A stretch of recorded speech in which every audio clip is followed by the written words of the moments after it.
ఈశాన్య భారతదేశంలో తెల్లవారుజామున భూకంపం సంభవించింది. అస్సోంలోని మేరీగావ్లో భూకంపం వచ్చింది. రిక్టర్ స్కేల్పై భూకంపం తీవ్రత 5.1గా నమోదైంది. ఈ భూకంపం తెల్లవారుజామున 4 గంటల సమయంలో 40 సెకండ్ల పాటు భూకంపం సంభవించింది. భూకంపం భూమి అడుగున సుమారు 50 కిలోమీటర్ల లోతులో సంభవించింది. అస్సోం, మేఘాలయ, అరుణాచల్ ప్రదేశ్తో పాటు ఈశాన్య రాష్ట్రాల్లో పలు ప్రాంతాల్లో భూకంపం కారణంగా ప్రజలు భయానికి గురై ఇళ్ల నుంచి బయటకు పరుగులు తీశారు. తెల్లవారుజామున వచ్చిన ఈ ప్రకంపనలు స్థానికుల్ని తీవ్ర ఆందోళనకు గురిచేశాయి.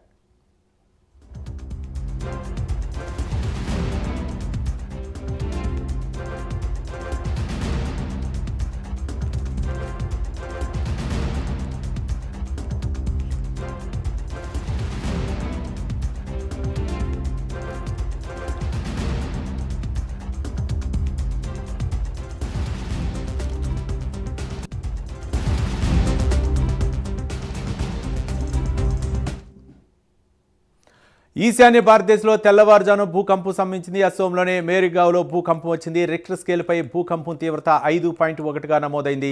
ఈ భూకంపం తెల్లవారుజామున 4 గంటల 17 నిమిషాల 40 సెకండ్లకు భూకంపం సంభవించింది.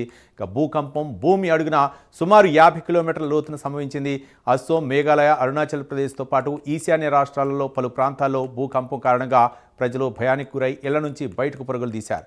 తెల్లవారుజామున వచ్చిన ఈ ప్రకంపనలు స్థానికుల్ని తీవ్ర ఆందోళనకు గురిచేశాయి.